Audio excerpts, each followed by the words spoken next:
क्षमा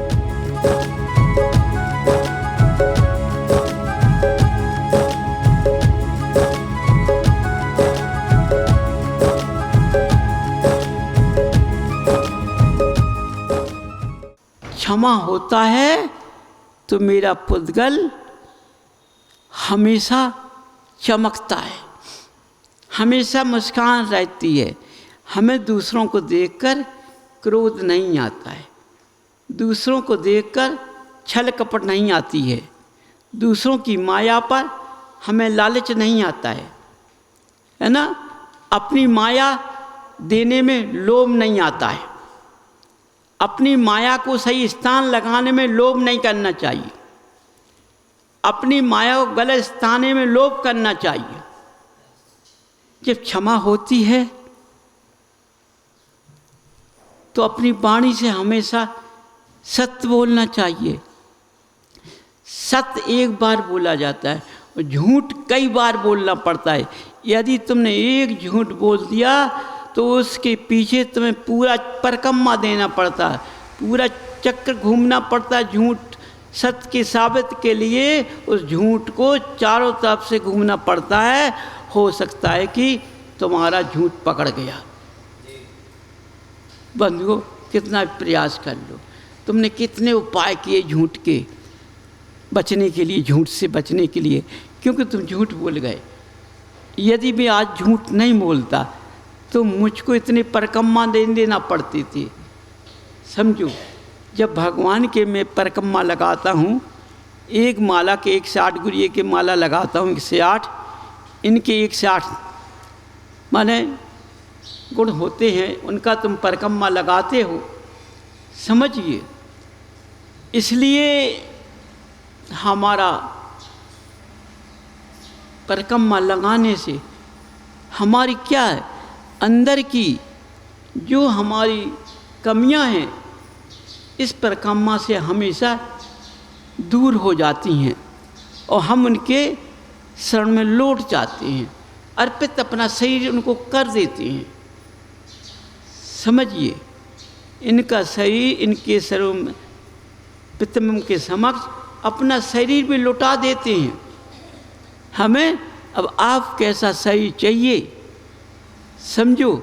अभी तुम्हारा शरीर पत्थर नहीं है, क्योंकि झूठ बोलते हो, इसलिए तुम्हारा शरीर पत्थर नहीं है। समझिए, तो संयम कहाँ से आएगा, क्योंकि तुम्हारे पास कोई व्रत भी नहीं है, तुम त्याग नहीं कर पाते हो। जब त्याग नहीं कर पाओगे किसी चीज़ का, तो तुमने जो छोटे छोटे अणु बताए हैं, यदि तुम उनका त्याग करना सीख जाओगे तो तब करना भी सीख जाओगे। तब पर कैसा बैठना है, क्योंकि अभी तुम भक्ति पर बैठते हो तो कई बार आसन बदलते हो। समझो, देखो बंधुओं, जब भक्ति पर बैठना है तो आसन को नहीं बदलना है। प्रयास करो, प्रयास करो कि हम आसन ना बदलें। वो भगवान के प्रतिम से गुण खींचिए कि ये आसन पर बैठ गए तो लाखों बस एक आसन पर रहे। बंधु समझो इनको देखकर, इसलिए इनके प्रतिबिंब को देखने में इनके सार को खोज करो और सार अपने अंदर भी देखो। माने हमारी किसी की दृष्टि पर निगाह न चली जाए, किसी के मकान पर हमारी निगाह न चली जाए, किसी के धन पर मेरी निगाह न चली जाए। ये निगाह चली गई तो तुम्हारी भावना सही नहीं है, तो आप उस पथ के धारी नहीं हैं अभी।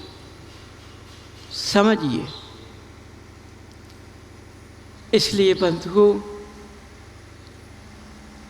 ध्यान करो।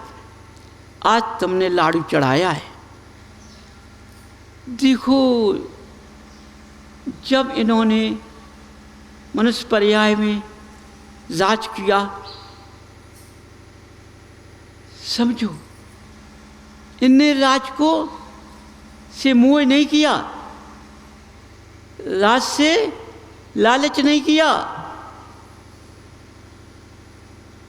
अपने अंदर नहीं बसाया, ऐसे छोड़ दिया, ऐसे तिरस्कार कर दिया। तो जैसे इनका राज न हो, इनका राज न हो, असार समझ के। देखो इनने राज को अपने असार समझ के, जैसे तुम्हारे पास में समझो सुंदर शरीर है, सुंदर शरीर है, इस शरीर को कैसे रखाना है, इस सुंदर शरीर को कैसे रखाना है। हम श्री सुदर्शन बनना पड़ेगा, श्री सुदर्शन बनना पड़ेगा, तब शरीर रख पाएगा तुम्हारा। समझो, तुम्हें भक्ति में धनंजय बनना पड़ेगा, उनकी ऐसी पूजा करनी पड़ेगी। उनकी पूजा देखो तो उनके कान बंद हो गए, इतना शोर हुआ, लड़का आया, सब कुछ हुआ, उनने मुड़ के नहीं देखा, पूजन में मस्त रहे। समझो, जब पूजन के बाद उठे तब उनके कान खुले, आँख खुली, तब शरीर को मोड़ा, तब देखा तो बैठा दिखाई दिया, पड़ा दिखाई नहीं दिया उन्हें, न पड़ा देखा उनने। वो पूजन में ऐसे मस्त थे। तो देखो, ये शिक्षा उन सेठ से लो कि हमें कैसी पूजन करना है, इससे अपनी पूजन में मस्त हो जाओ। ब्रह्मचारी का धारण किससे सीखना है, ये अपने शरीर को सार किससे सीखना है, अपनी प्रतिमा से, अपनी मूर्ति से, भगवान की मूर्ति से, अपने शरीर के अंदर सार देखो। देखो उन्होंने राज कैसे त्याग दिया। हम माया के पीछे हम दान नहीं कर पाते हैं, हाथ बांध लेते हैं, दान देने में हाथ बांध लेते हैं, आहार देने में हाथ सिकोड़ लेते हैं। समझो, या औषधि देने में हाथ सिकोड़ लेते हैं। ये तुमने जहाँ जहाँ पुण्य का बंद होता है वहाँ तुमने अपना हाथ सिकोड़ लिया है। अपना धन देखते हुए उस धन को रखाने के चक्कर में अपना हाथ सिकोड़ दिया। हो सकता है तुम्हारा धन विलीन हो गया, विलीन हो गया, धन चला गया। कितने लखपति थे, कितने अरबपति थे, लेने जब मैंने हाथ को बंद किया, हाथ को खोला नहीं, गले स्थानों पर खोला, तो मेरा धन का पता नहीं पड़ा। मनुष्य कहते हैं पर्स के खोलने से कि मैं दिन भर बिजनेस करता हूँ, पैसा खूब आता है, खूब आता है, लेकिन बचता बिल्कुल नहीं, दिखता बिल्कुल नहीं, कहाँ चला जाता है।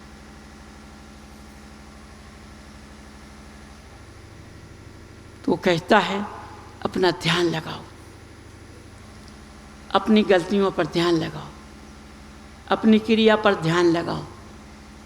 पैसा रुकेगा नहीं, जा पाएगा। ये पैसा तुम्हारे शरीर को नहीं खाएगा। सच्चे बन जाओ, रास्ते पर आ जाओ। तुम अब रास्ते पे नहीं हो। समझो, क्यों? माँ की इच्छा है, कहीं जिनालय में दान देना है। माँ कहती है बेटे से, बेटा हम उस मंदिर के लिए 10,000 रुपया बोलाए हैं, दे दो। माँ के पास तो है नहीं, माँ अपने बच्चे से मांगेगी। पुत्र कहता है माँ तुमको पता नहीं है, जितना तुम रुपया बोल आई हो उतना रुपया मेरे पास में नहीं है। ऐसा दान करने से क्या फ़ायदा है कि इतना दान करो। अरे 5,000 बोल लेती, 2,000 बोल लेती, 1,000 बोल लेती। माँ कहती है, बेटे मेरी इच्छा 10,000 रुपये की हुई, क्योंकि भगवान ने तुमको माना है, पिता ने इतनी संपत्ति दी है, तुमको खा नहीं सकते हो, तब भी तुम दान देने में क्या कर रहे हो बेटा? सोचो कहाँ जाओगे तुम, गिर जाओगे बेटे। दान में कभी हाथ नहीं सिकोड़ना। माँ बेटे को समझाती है, लेकिन पुत्र जब गद्दी पर बैठ जाता है तो 10,000 रुपया माँ के बोलने में उसको कठिनाइयाँ उठती हैं। माँ रह जाती है, धिक्कारती है, हे भगवान मेरे कुंख से कैसा पुत्र पैदा हुआ जो दान देने में हाथ से कोड़ता है। दान से तो धन बढ़ता है, जीवन सुखी रहता है। अब मेरा बच्चा सुखी नहीं रह पाएगा, अब दुखी होगा।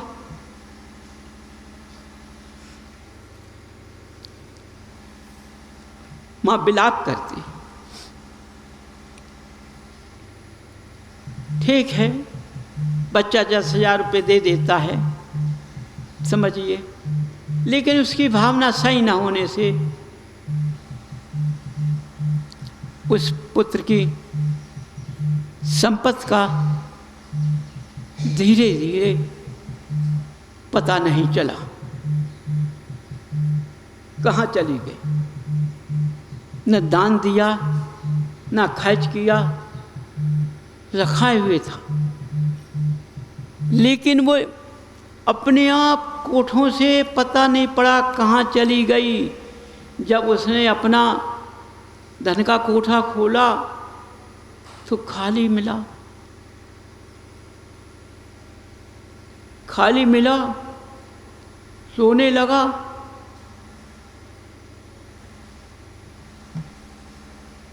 मैंने धन को कहीं खर्च नहीं किया, कहीं दान भी नहीं दिया, मैंने अपने हाथ को ऐसे संभाला, लेकिन मेरा धन जाने कहाँ चला गया। रोने पीटने लगा। सोचो, दुखी होने लगा, पीड़ित होने लगा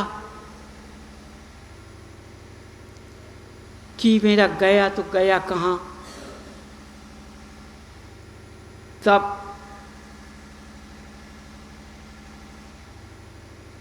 उनका बच्चा गुरु के पास जाता है, नमन करता है, समक्ष लौट जाता है, पूछता है, गुरुदेव मेरे पास इतनी संपत्ति और मेरी संपत्ति का कोई पता कहाँ चली गई।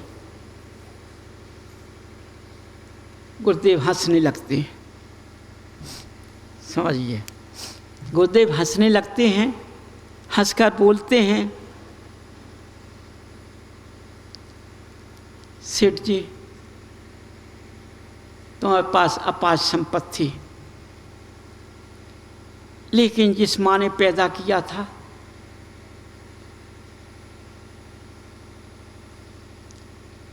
उस माँ ने 10,000 रुपये बोले, तुमने अपनी माँ को कैसे फटकारा। तुम्हें माँ ने खूब समझाया, तुमने अपनी भावना से खुशी के साथ 10,000 रुपया नहीं दिए, मान अहंकार क्रोध के कारण 10,000 रुपया दिया।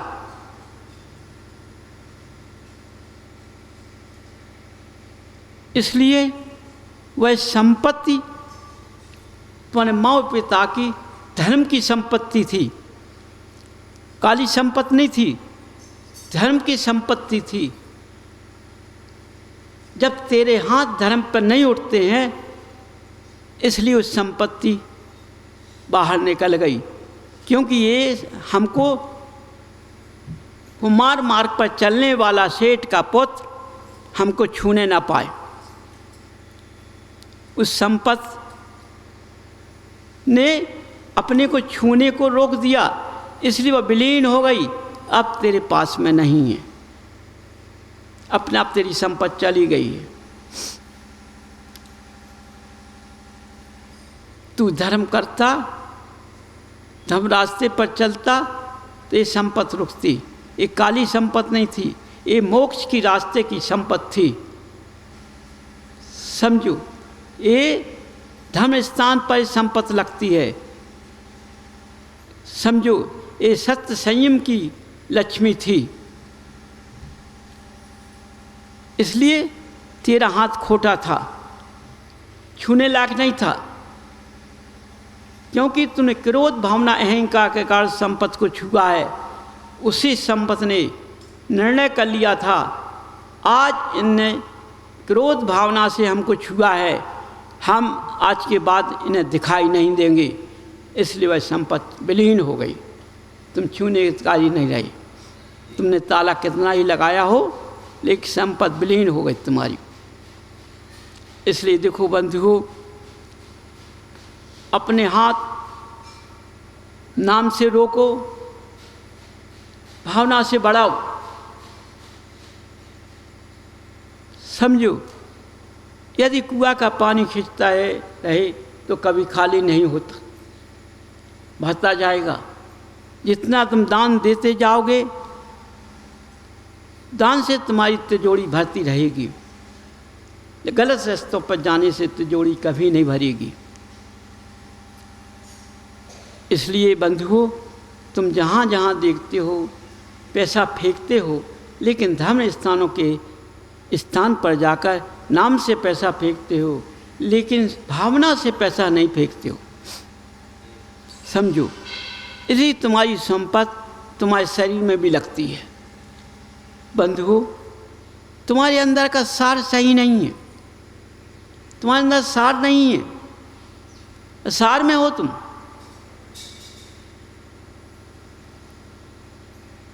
असार में होने के कारण तुम्हारे पास अवगुण पैदा है।